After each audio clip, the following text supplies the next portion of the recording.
বলেছে, ইসলাম এবং কোরআন সুন্নাহর বিরুদ্ধে যারা কথা বলেছে, তারা তো ইসলাম দ্রোহী এবং আল্লাহ দ্রোহী হয়ে গিয়েছে, তারা কোরআন দ্রোহী হয়ে গিয়েছে। সুতরাং আমার দেশে কেউ যদি রাষ্ট্রের বিরুদ্ধে কথা বলবার কারণে যদি সে রাষ্ট্রবিদ্রোহী মামলায়, রাষ্ট্রদ্রোহী মামলায় যদি সে পড়ে গিয়ে ফাঁসির রশিদে সে যদি ঝুলতে পারে, যারা ইসলামের বিরুদ্ধে, কোরআনের বিরুদ্ধে কথা বলেছে, সে তো ধর্মদ্রোহী হয়ে গেল।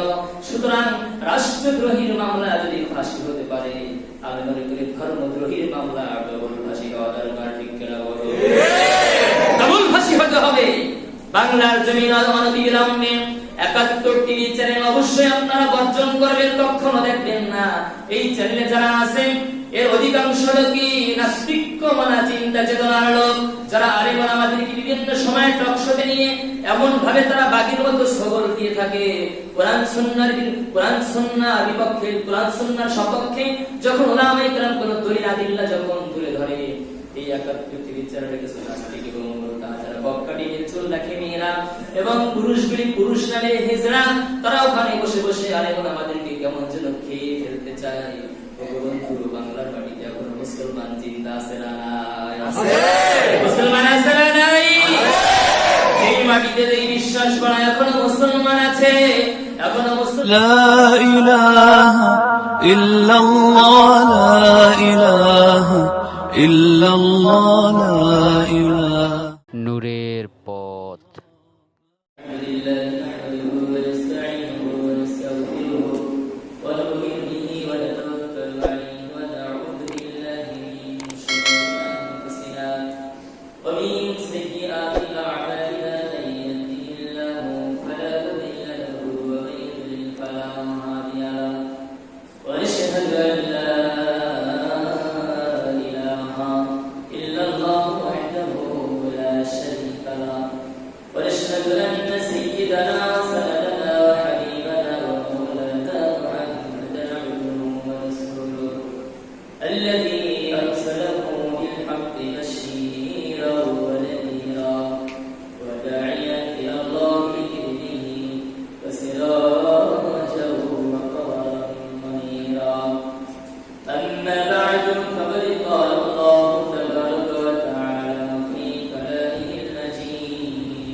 আপনারা জানেন, আমরা সকলেই জানি, এই রবিউল আউয়াল মাসে পৃথিবীর জমিনে একজন মহামানবের আবির্ভাব ঘটেছিল, যিনি হচ্ছেন রাসূল করিম সাল্লাল্লাহু আলাইহি ওয়াসাল্লাম।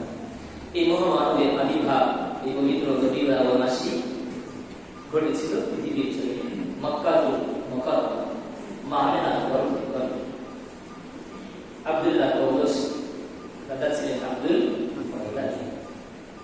তো বিশ্বনবীর জীবনটা আমাদের জন্য একটা সবক, একটা পাঠ্য, একটা উপদেশ।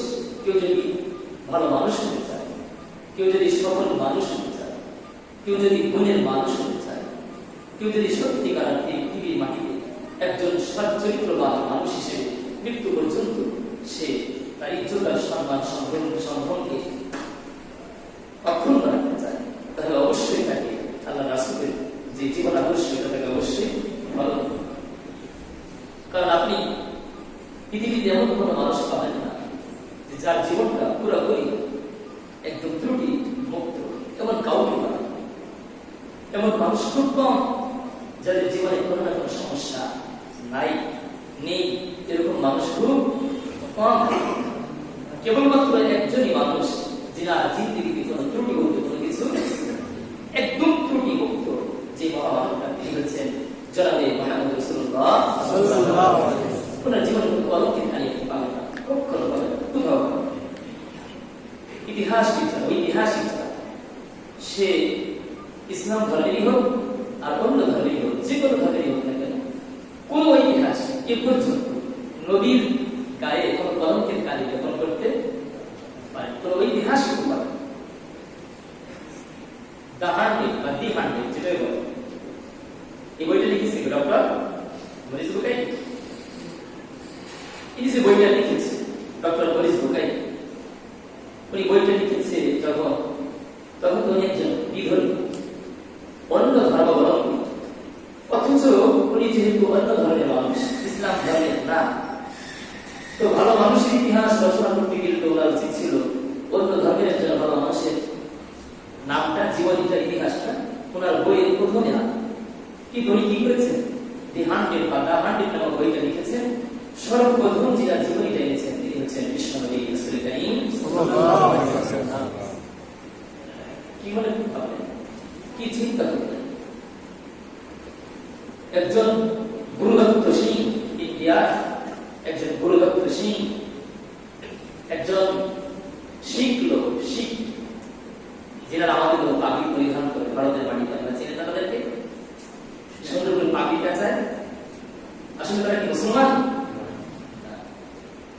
মুসলমান, কিন্তু মুসলমান না হওয়ার পরে একজন গুরুদত্ত সিং আল্লাহ রাসূলকে ভালোবেসে এমন কিছু কথা আলোচনা করে গিয়েছেন যে কথাগুলি শব্দের ফাঁকে ফাঁকে চিপাই চাপায় শুধু আল্লাহ রাসূলকে আমার ভালোবাসাকে কিছু হবে। আমি তাজ্জব হয়ে যাবেন, আশ্চর্য হয়ে যাবেন, কি করতে করি পড়ে পড়লেন যে একজন বিধর্মী গুরুদত্ত সিং অন্য ধর্মাবলম্বী, অথচ আল্লাহ রাসূলকে উনি কতটা ভালোবাসা দেখিয়েছেন তার ভাষার শব্দ শব্দ। আপনি আল্লাহ রাসূলকে ভালোবাসার কয়েকটা শব্দ এই আদিব দিয়ে ভালোবাসা দিয়ে আপনি আল্লাহ রাসূলকে বলতে পেরেছেন।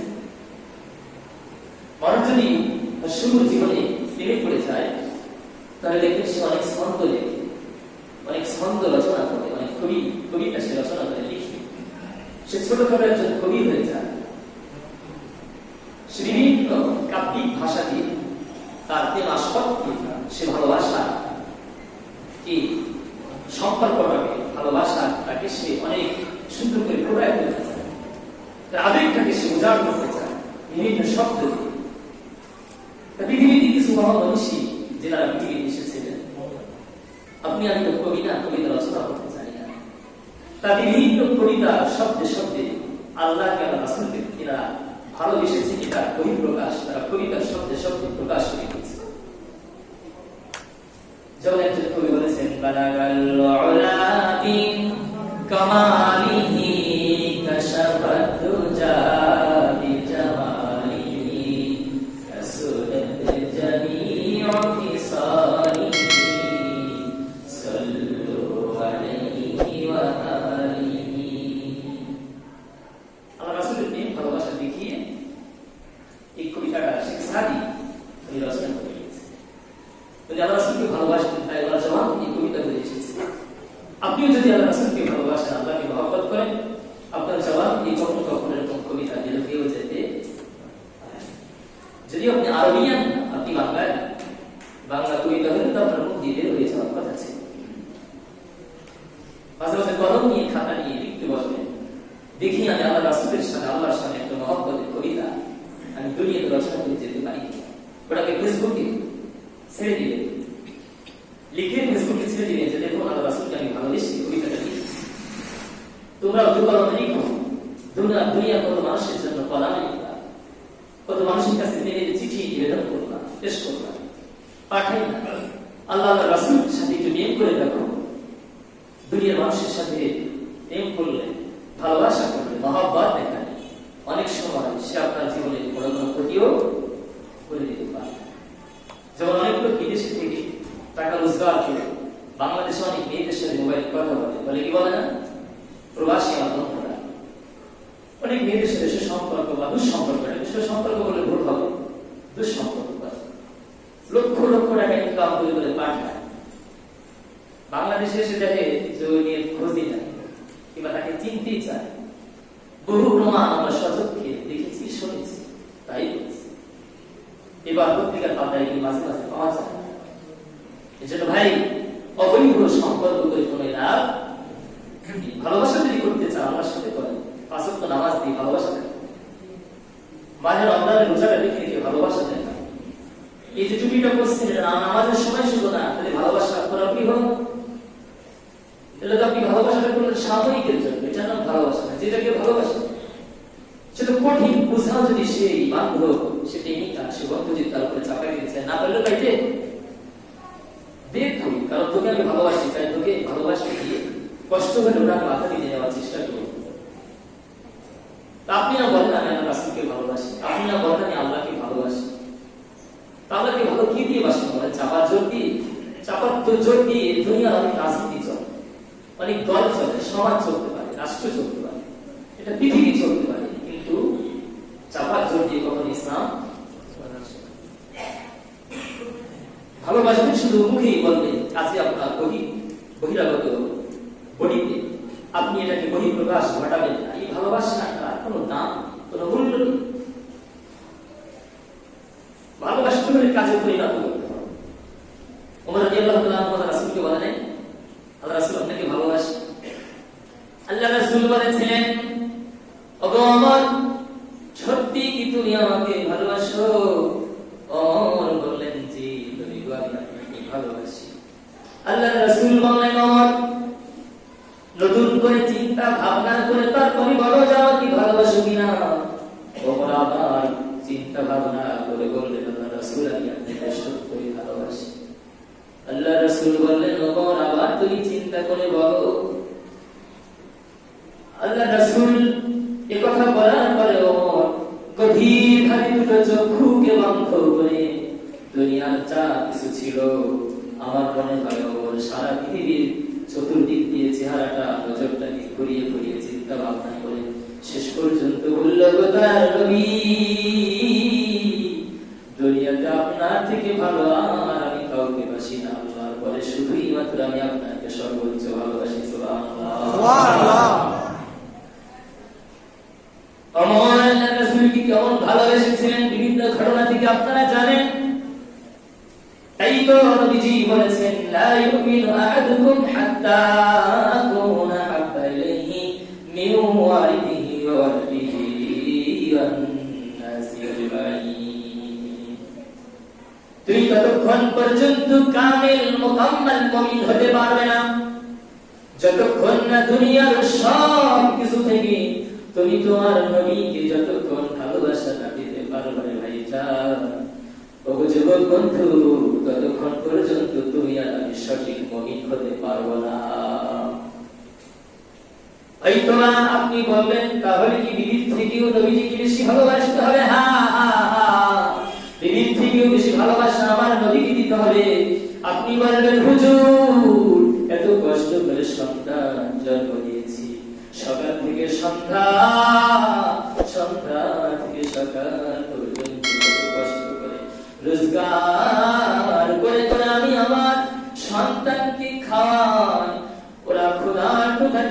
সহ্য করতে পারি না গো হুজুর, এই সন্তান থেকেও কি আল্লাহ আল্লাহ রাসূলকে বেশি ভালোবাসা দিতে হবে?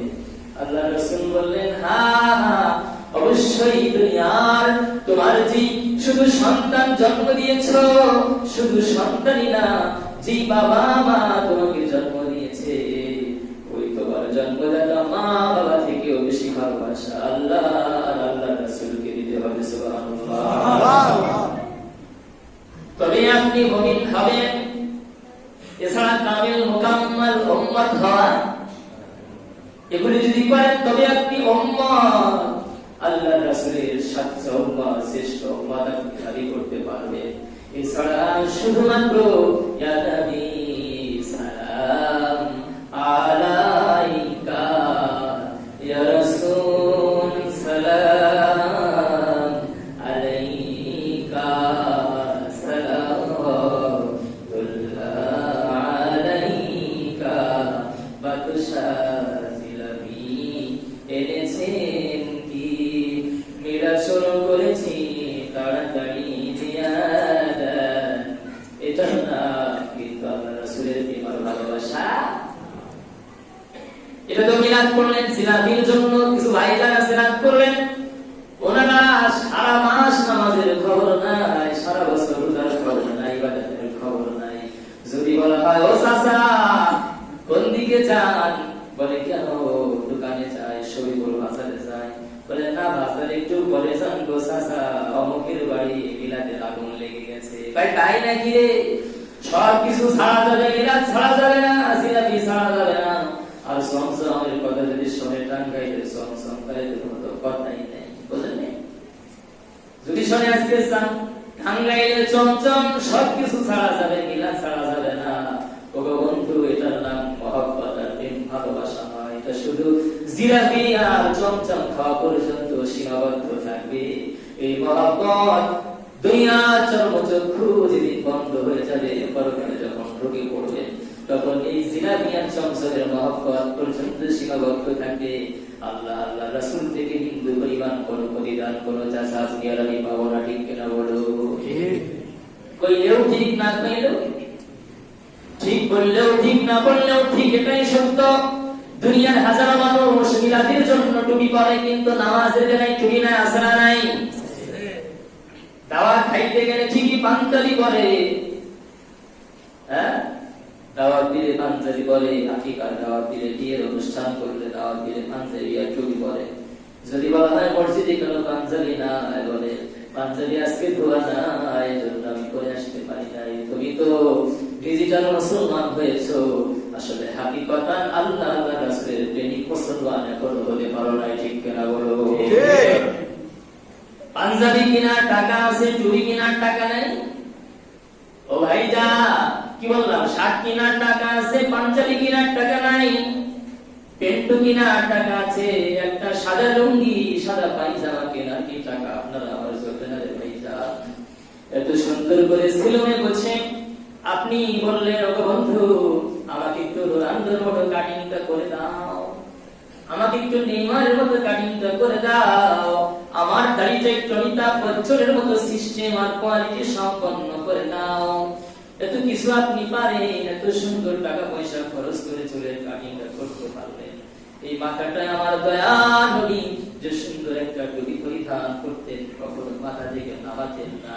তো আপনি কেন মাথায় আমার রাসূলের সুন্নাতের টুপিটা লাগাতে পারেন না? কেন? জবাব দেন। জবাব আছে? কি জবাব? যদি আপনি আল্লাহ রাসূলকে ভালোবাসতেন, আল্লাহ রাসূল কেমন করে হাসতেন, তো আপনি সেভাবেই হাসতেন। আল্লাহ রাসূল রাস্তা দিয়ে যখন হাঁটতেন, কেমন করে তিনি হাঁটতেন? আপনি যদি দয়ার নবী মায়ার নবীকে যদি মহব্বত করতেন, আপনি তেমন করে হাঁটতেন। আল্লাহ রাসূল কোন পাশ দিয়ে হাঁটতেন? রাস্তা দিয়ে যাওয়ার সময় কোন দিক দিয়ে হাঁটতেন বলেন তো? ডান দিক দিয়ে হাঁটতেন। হ্যাঁ, আমার দেশের আইন, গাড়ি যখন আপনি ড্রাইভিং করবেন বাম সাইড দিয়ে রাস্তা চলতে হবে। এখন যদি বাম সাইড দিয়ে আপনি রাস্তা পাড়ি দিচ্ছেন, আপনার গন্তব্যস্থান মঞ্জিলে মাকাসিদের দিকে আপনি রওনা করেছেন। আপনি হন্ডা চালান, বাইক চালান, ডাইরেক্ট চালান, আপনি এসি সিস্টেম বাস চালান আর পাজেরো যাই চালান না কেন, এই যে বাম সাইড দিয়ে চালাচ্ছেন, নিয়ম ছিল ডান সাইড দিয়ে চালানো। বাম সাইড দিয়ে চালানোর কারণে যতটা অপরাধ আপনার আমলনামায় জমতেছে, এটা শুধু আপনি একাই গুনাহগার হবেন না, আমার দেশের যাদের আঙ্গুলের ইশারায় গাড়িটা বাম দিয়ে চলে তাদের আমলনামায় আপনার গুনাহ কিছু দায়ভার তাদেরকেও বহন করতে হবে। চিৎকার করে বলুন সত্য না মিথ্যা? উল্টা পাল্টা আইন যদি হয়ে যায়, কিছু কিছু আইন আছে উল্টা পাল্টা যদি হয়ে যায়, কোরআন সুন্নাহ বিরোধী হয়ে যায়, কিন্তু দেশে চলতে গেলে অবশ্যই সেটাকে ফলো করতে হবে। ওই গোনাটা শুধুই মাত্র আপনার একার উপরে বর্তাবে না, মনে রাখবেন ওই গোনাটা যাদের হাতের আঙ্গুলের ইশারায় চলছে তাদের ধারেও কিছু না কিছু চাপ অবশ্যই বর্তাবে, কিছু না কিছু ভার অবশ্যই বর্তাবে। এজন্য বন্ধুরা আমার, সুন্নাত তরিকা হলো রাস্তার পথে চলতে হবে, বলেন না? বন্ধুরা আমার, ভাইরা আমার, বাবাজিরা আমার, আমার পর্দার মা বোনেরা যারা আমার আজকের আলোচনাটা শুনছেন, গভীরভাবে মনোযোগ দিয়ে শুনবেন। আল্লাহ আল্লাহ রাসূলকে শুধু চাপা দিয়ে ভালোবাসতেই হয় না, শুধুমাত্র মৌখিক ভালোবাসাটাই পরকালীন জীবনে নাজাতের জন্য এটা জরিয়া হবে না, বরং ভালোবাসাটা মুখেও যেমন হবে কাজেও তেমনটা করে বাস্তবায়ন করতে হবে। তবে আপনি পরকালীন জীবনে এই ভালোবাসাটা দিয়ে প্রতিটা আল্লাহর কাছ থেকে জান্নাতটা কামাই করে নিতে পারবেন। সুবহানাল্লাহ। বন্ধুরা আমার, আল্লাহ রাসূল ডান পাশ দিয়ে হাঁটতেন, রাস্তা ডান দিক দিয়ে হাঁটতেন, আপনি ডান দিক দিয়ে হাঁটবেন, বাম দিক দিয়ে যথাসম্ভব না হাঁটার চেষ্টা করবেন। আমার দয়াল নবী মাথায় চুল করতেন, ওটা কি কালো না সাদা, ওটা কি লম্বা না মাথার সাথে লাগাবে দেখার দরকার নাই। এই গলাগলি করেই তো ইসলাম আজকে বিভক্ত হয়েছে বন্ধু। এ সাদা কি কালো, কি লম্বা কি খাটো, এটা দেখার দরকার নাই, শুধু দেখেন মাথায় চুল করলো কিনা, ঠিক কিনা বলো। বহু গলাগলি করেছেন, গলাগলি করতে করতে করতে করতে ইসলামের 12টা বেজে গেছে। আজকে ইসলামটা সবথেকে শক্তিশালী হওয়ার কথা ছিল, কিন্তু দলগতভাবে ইসলামের কোনো ভ্যালুই নাই। কেউ যদি ইসলামিক ব্যক্তিত্ব রাজনীতির অঙ্গনে যদি ঢুকে পড়তে চায়, ইসলামটা তো নিম্ন পজিশনে আমরা নিয়ে এসেছি। আমরা বলি হুজুর আপনি আলেম মানুষ, আপনার কোনো রাজনীতির দরকার। এমনকি জুমার দিন যদি আমাদের মতো কোনো হুজুর যদি রাজনৈতিক কোনো বক্তব্য যদি টেনে নিয়ে আসে, তাহলে অনেকেই মন্তব্য করতে থাকে আপনি হুজুর মানুষ, বিশ্বাস করার পর যদি ইমামতি করেন রাজনীতির পেছাল কেন পারেন? ও মিয়া, তুমি তো অনেক কিছু বুঝেছো, কিন্তু আমি মনে করি ইসলাম সম্পর্কে এখনো তোমার ধারণা টোটাল ভালো করে আসেই নাই। কারণ পৃথিবীতে রাজনীতি যদি করতে হয় তাহলে নবীজি এবং সাহাবায়ে কেরামদের জীবনী থেকে তোমরা রাজনীতিটা ভালো করে শিখে নাও, ঠিক কিনা বলো? আজকে রাজনীতি আছে কিন্তু সঠিক নীতি নাই, সঠিক নীতি বিবর্জিত হওয়ার কারণে আজকে সমাজে শান্তি নাই, গ্রামে শান্তি নাই, ইউনিয়নে শান্তি নাই, ওয়ার্ডে শান্তি নাই, একটা ডিস্ট্রিক্টে শান্তি নাই, পুরো বাংলাদেশে শান্তি নাই, পুরো পৃথিবীতে শান্তি নাই। এটার পিছনে মূল কারণ যেটা, সেটা হলো আমরা রাজনৈতিক বিষয়টাকে শুধুই মাত্র জাগতিক যারা লেখাপড়া করে, বিদ্যা অর্জন করে তাদের পর্যন্ত আমরা সীমাবদ্ধ করে রেখেছি। আমরা মনে করেছি ইসলাম যারা শিখে, কোরআন সুন্নাহ যারা শিখে, তাদের রাজনীতি করবার কোনো অধিকার নাই, দরকার নাই। এটা ভুল সিদ্ধান্ত, আপনার ভুল থিওরি, আপনার চিন্তা চেতনা আরাম। ওগো বন্ধু, যতদিন পর্যন্ত দুনিয়াটা কোরআন দ্বারা শাসিত না হবে, আল্লাহর বিধান দ্বারা যতদিন পর্যন্ত সমাজ ব্যবস্থা চালু না হবে, বাংলাদেশ সহ সারা পৃথিবীর রাষ্ট্রগুলি যতদিন পর্যন্ত কোরআন সুন্নাহ মোতাবেক যতদিন পর্যন্ত পরিচালনা না হবে, কিয়ামত পর্যন্ত সিজদায় পড়ে আমি আর আপনি বিশ্বাস করার মসজিদের কপাল ধরে করে ফেলবো, কিন্তু আসমানি শান্তি কশিন কারো আসা সম্ভব নয়, ঠিক না? এটা আনতে গেলে ইসলাম লাগবে। আজকে 71 টিভির মতো একটা টিভি চ্যানেল আমার বাংলাদেশের মাটিতে যারা বসবাস করেন, যারা ইসলামের বিরুদ্ধে যারা আন্দোলন করে, যারা কোরআন সুন্নাহর বিরুদ্ধে যারা কথা বলে, তাদের সাহসটা পেল কোথায়? অবশ্যই আমি আর আপনি শুধু মসজিদে এসে জিকির করি, শুধু তাসবিহ জপি আর কোরআন পড়ি আর বলি হুজুর কোরআন শিখাই দেন না। কোরআন শুধু শিখাই দিলে হবে না, কোরআনটাকে তো মাঠে ময়দানে বাস্তবায়ন করবার দরকার আছে। সুতরাং আপনি যেহেতু কথা বলেন না, প্রতিবাদ করেন না, অন্যায় কর্ম চলে, এটার বিরুদ্ধে আপনার কোনো অবস্থান নাই, কোনো আন্দোলন নাই। এজন্য 71 টিভির মধ্যে একটা টিভি চ্যানেল আমার দেশে অবস্থান করে যারা ইসলাম এবং কোরআন সুন্নাহর বিরুদ্ধে কথা বলবার মতো দুঃসাহসিকতা দেখায়, ঠিক কিনা বাংলাদেশ সরকারকে বলবো, আমার আলোচনা যদি আজকে ইউটিউবে চলে যায়, আমি আমার দেশের সরকারের প্রতি উদাত্ত আহ্বান রাখবো, যারা 71 টিভি চ্যানেল তৈরি করে যারা ইসলামের বিরুদ্ধে কথা বলেছে, ইসলাম এবং কোরআন সুন্নাহর বিরুদ্ধে যারা কথা বলেছে, তারা তো ইসলাম দ্রোহী এবং আল্লাহ দ্রোহী হয়ে গিয়েছে, তারা কোরআন দ্রোহী হয়ে গিয়েছে। সুতরাং আমার দেশে কেউ যদি রাষ্ট্রের বিরুদ্ধে কথা বলবার কারণে যদি সে রাষ্ট্রবিদ্রোহী মামলায় যদি সে পড়ে গিয়ে ফাঁসির রশিদে সে যদি ঝুলতে পারে, যারা ইসলামের বিরুদ্ধে কোরআনের বিরুদ্ধে কথা বলেছে, সে তো ধর্মদ্রোহী হয়ে গেল। সুতরাং রাষ্ট্রদ্রোহীর মামলা যদি ফাঁসি হতে পারে, আমি মনে করি ধর্মদ্রোহীর মামলা ডবল ফাঁসি হওয়া দরকার, ঠিক কিনা বলো? ডবল ফাঁসি হতে হবে।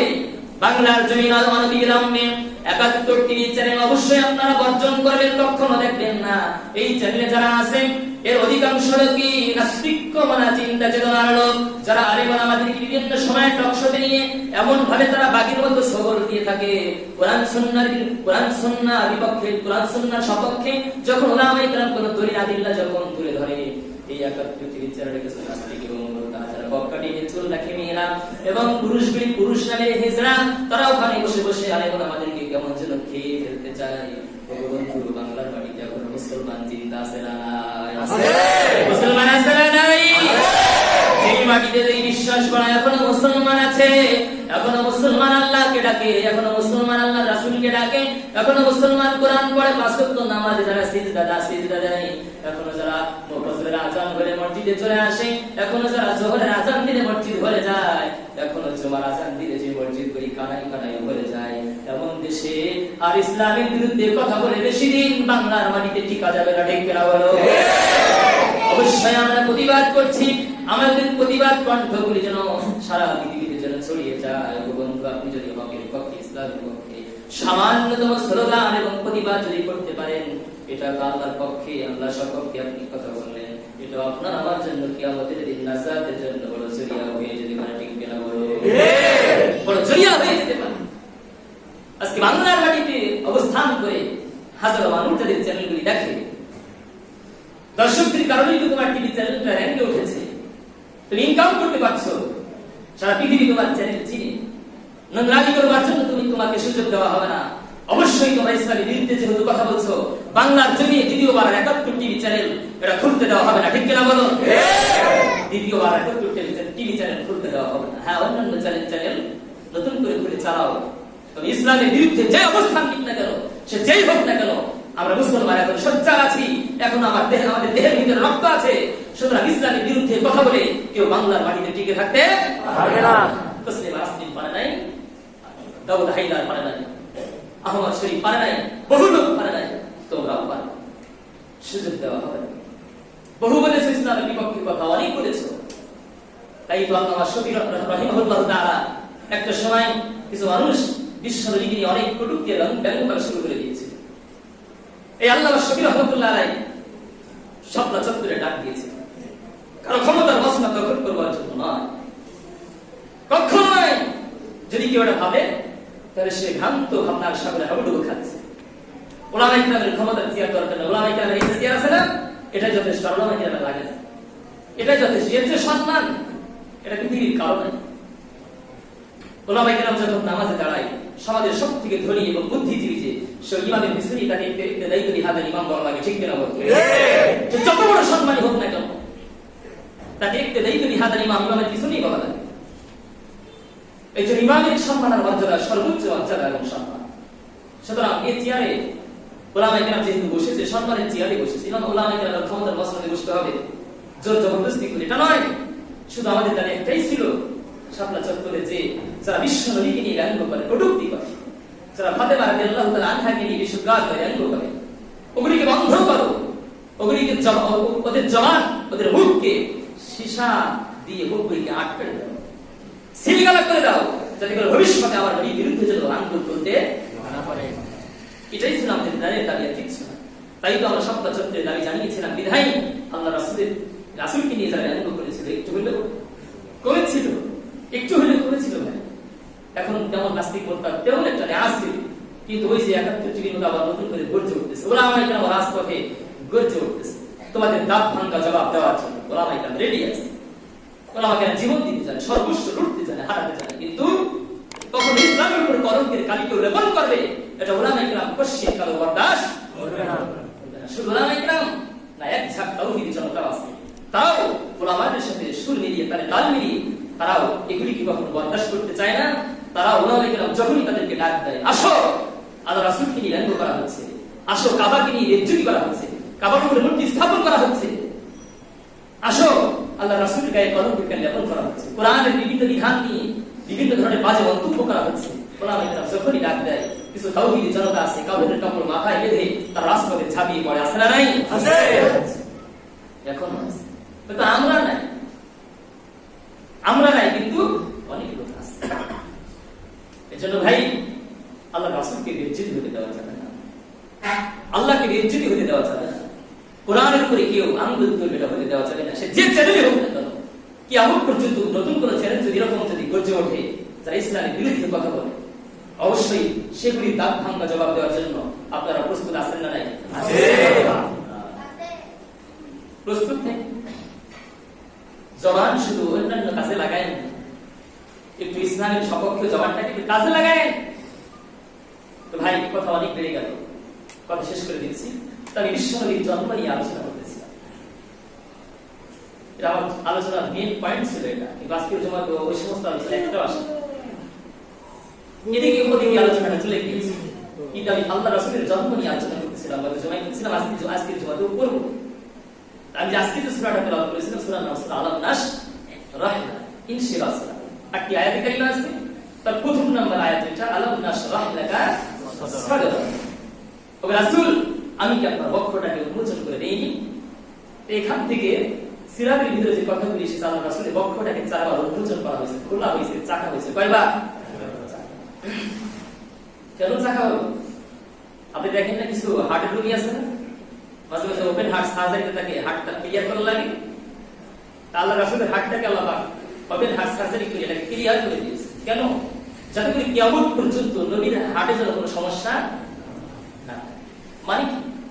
মানে কখনো কোনো গুনাহ যেন না হয়ে যায়, কোনো ভুল সিদ্ধান্ত যেন আল্লাহ রাসূল না নিতে পারে, আল্লাহ রাসূলের জন্য কখনো ঊর্ধ্ব জগতে যেতে গেলে কখন যেন দুর্বল হয়ে না পড়ে। এজন্য যত ধরনের শক্তি, স্পিড এবং ক্ষমতা পাওয়ারের দরকার, চারবার সিনাটাকে আলাম নাশরাহ লাকা সাদরা খুলে খুলে আল্লাহ পাক এটার ভিতরে পাওয়ারটা বসিয়ে দিয়েছে। কয়বার? একবার দিয়েছেন 4 বছর বয়সে। বিশ্বনবী যখন হালিমাতুস সাদিয়া গত জমাতে বলেছিলাম দুধ পান করবার জন্য বড় সাদ গোত্রের হালিমাতুস সাদিয়া বাড়িতে চলে গিয়েছিলেন। দুধ ভাই আব্দুল্লাহর সঙ্গে মাঠে বকরি চড়াতে গিয়েছিলেন। দুধ ভাই আব্দুল্লাহ লক্ষ্য করলো, দেখলো সাদা পোশাকধারী দুজন ব্যক্তি এসে বিশ্বনবীকে চিৎ করে শুইয়ে দিল, বুকটাকে ফেলে ফেলল, বুকের ভিতর থেকে কলিজাটা বের করে সোনার কষ্ট দিতে রেখে সুন্দর করে ধুয়ে পরিষ্কার করে আবার ভিতরে লাগাচ্ছে একজন ছোট্ট বাচ্চা, একজন ছোট্ট গোলাম। তার ছোট্ট নাবালিক শিশু যখন এগুলি দেখে সে অবশ্যই ভয় পাওয়াটার জন্য স্বাভাবিক ব্যাপার ছিল। এই জন্য সে ভয় পেয়ে দৌড়ে বাড়িতে চলে গেল। মা কি ডাক দিয়ে, গো মা, মাঠে আমার আদরের ভাই মোহাম্মদকে নিয়ে গিয়েছিলাম, কি আনন্দের সাথে বকরি চড়াইতেছিলাম, দুজন হাসাহাসি করতেছিলাম, কিন্তু হঠাৎ করে দুজন সাদা পোশাক ধরিল, কোত্থেকে যেন এসে গেল আমার দুধ ভাই মোহাম্মদকে শুইয়ে দিয়ে সিনাটাকে ধরে নিল। মা, একটু দৌড়ে যাও, দেখো ভাই মনে ভাই বিপদে পড়ে গিয়েছে। এই কথা বলার সাথে সাথে হালিমাতুস সাদিয়া দৌড়ে চলে গেল, গিয়ে দেখি কিছুই নাই, কোনো চিহ্ন নাই, আলামত নাই। মোহাম্মদকে দৌড়ে নিয়ে এলো, মোহাম্মদকে আনার পরে হালিমাতুস সাদিয়া চিন্তায় পড়ে গেল, কি ব্যাপার, অপরের বাচ্চা আমি দুধ পান করানোর জন্য এনেছি, এরকম যদি মাটির ভিতরে কেউ মেরিয়ে ফেলে আমি আমিনার কাছে কি জবাব দিব? এজন্য দুটি গোসল যখন নিয়ে গেল, হালিমাতুস সাদিয়া জলদি করে আমিনার কাছে গিয়ে গেলেন, মোহাম্মদকে বললেন, আমিনা আর আমার দরকার নাই, তুমি রেখে দাও, রেখে দাও। এই যে এরকম একটা ঘটনা ঘটে গিয়েছিল। আমিনা তখন একটু আশ্চর্য হলেন না। আমিনা বললেন, ওগো হালিমাতুস সাদিয়া, তুমি আশ্চর্য হচ্ছ, কিন্তু আমি মা আমিনা আশ্চর্য বোধ করছি না, এজন্য কারণ আমার নবী মুহাম্মদ যখন পৃথিবীতে সর্বপ্রথম যখন এসেছিলেন তখন আমি এমন এমন কিছু আশ্চর্য বিষয় দেখেছিলাম, এগুলি দেখে আমার সহ্য হয়ে গিয়েছে। আমার কাছে মনে হয় এগুলো আশ্চর্য বিষয়, কারণ আমার সন্তান মুহাম্মদ যে নবী হবে, ভাবি পয়গম্বর হবে, বহু বহু আশ্চর্য জিনিস আমার সন্তান কলিজার টুকরা মুহাম্মাদের জিন্দেগি দিয়ে বের হয়ে যাবে। সুবহানাল্লাহ।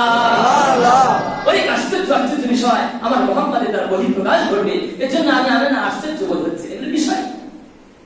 কারণ আমার সন্তান মুহাম্মদ যখন পৃথিবীর জমিনে জন্মগ্রহণ করেছিল, ওগো হালিমাতু সাদিয়া, তুমি জানো না আমার সন্তান মুহাম্মদ যখন জন্মগ্রহণ করে আমার কাছে এমন যেন মনে হলো একটা সূর্যের আলোর মতো বিশাল একটা আলো আমার চোখের সামনে ফুটে উঠলো। সে আলোটা সিরিয়া যে রাজপ্রাসাদ গুলি ছিল ক্ষমতাসীনদের, সমস্ত রাজপ্রাসাদ গুলি আমার চোখের সামনে আলোকিত হতে লাগলো। সুবহানাল্লাহ। এমনকি শুধুই কি তাই, আমার সন্তান মুহাম্মদ যখন জন্ম নিল, ওই পারস্য সম্রাট কিসরা 14টা গম্বুজ ছিল। পারস্য সম্রাট কিসরা দীর্ঘদিন সাধনা করে 14টা গম্বুজ তৈরি করেছিল। বিশ্বনবী আমার মুহাম্মদ যখন জন্ম নিল, আমার মুহাম্মদ জন্ম নেওয়ার সাথে সাথে ওই 14টা গম্বুজ ভেঙে খান খান হয়ে সাথে সাথে মাটির সাথে মিশে গেল। শুধুই কি তাই, ও হালিমাতু সাদিয়া, আমার সন্তান মুহাম্মদ যখন জন্মগ্রহণ করলো, ওই রোম সম্রাট, ওই পারস্য সম্রাট কিসরা 1000 বছরের প্রজ্বলিত অগ্নি, ওই যে আপনারা যে ফ্যান্টাসি কিংডমে গিয়েছেন দেখেছেন, একটা আগুনের মতো দেখা যায়, জ্বলতেই থাকে জ্বলতেই থাকে, ওরকম জ্বলতেই ছিল 1000 বছর ধরে জ্বলতেছিল। কিন্তু আমার সন্তান মুহাম্মদ যখন জন্মগ্রহণ করলো, জন্মের সাথে সাথে 1000 বছরের প্রজ্বলিত অগ্নি মুহূর্তের ভিতরে নিভে গেল। সুবহানাল্লাহ। এই কি বুঝালো? আল্লাহ পাক বুঝালো মুহাম্মদ তুমি সত্য নবী, সত্য পয়গম্বর এসেছো। অকুল জাল হাক্কু ওয়া যাহাকাল বাতিল, সত্য যখন আসে বাতিল তখন আর মাথা ছাড়া কি করে উঠতে পারে না, বাতিল তখন স্তব্ধ হয়ে যায়। আমার মুহাম্মদ হলো সত্য পয়গম্বর, কিয়ামত পর্যন্ত যারা নবীর ওয়ারিস তারা হলো সত্য মানুষ। তারা যতদিন পৃথিবীর জমিনে থাকবে, সেটা 71 টিভি হোক আর সেটা তসলিমা নাসরিন হোক না কেন, বাতিল যখনই গর্জে উঠবে, ওলামা ইকরাম যখন হুঙ্কার দিয়ে উঠবে, ওই যে বিশ্বনবীর আগমনে যেমন করে পারস্য সম্রাটের 14টা গম্বুজ মুহূর্তের ভিতরে ভেঙে খান খান হয়ে মাটির সাথে মিশে গেল, ওই যে সাওয়া নামক নদীর পানি প্রবাহিত ছিল মুহূর্তের ভিতরে শুকিয়ে গেল। হা হা হা, ওলামা ইকরাম এবং ভালো মানুষ যতদিন পর্যন্ত দুনিয়াতে থাকবে, আর এরা যখন গর্জে উঠবে, বাতিল তখন এমন করে নিভে যাবে, বাতিল আর বেশি দিন বাংলার বাড়িতে সারা পৃথিবীতে টিকে থাকতে পারবে না। যাই হোক, আজকে পর্যন্ত আজকে কথা আলোচনা লম্বা করছি না। আজকে বিশ্বনবীর জন্মের শুরুর দিক নিয়ে কিছুটা দিক নিয়ে আলোচনা করতে চেয়েছিলাম। এর একটা দিক ছিল শারহে সদর বা অক্ষর উন্মোচন, এর 4 বার হয়েছে, 4 বারের কথা আলোচনা করেছি। বাকি জবাব ইনশাআল্লাহ যদি আপনারা আসেন বা ধৈর্যের পরিচয় দিয়ে যদি বাকি বিরোধী শুনতে পারেন, শোনার চেষ্টা করেন, আল্লাহ চাইলে তো বাকি জবাব আমি ধারাবাহিকভাবে এই রবিউল আউয়াল মাসে বিশ্বনবীর জীবন নিয়ে একটু ধারাবাহিকভাবে পর্যায়ক্রমে আলোচনা করবো। অল্প দিনের ভিতরে বা অল্প কয়েক জমার ভিতরে আলোচনাটা আমি শেষ করে দেওয়ার চেষ্টা করবো ইনশাআল্লাহ। আল্লাহ আমাদের সকল বিশ্বনবীর জীবনী থেকে শিক্ষা নিয়ে বাস্তব জীবনে আমরা নবীর সত্যিকারের আখলাকে বুঝে আমরা হতে পারি। আল্লাহ আমাদের সকলকে তৌফিক দান করুন। সকলে বলুন আমিন। ওয়া আখিরু দাওয়ানা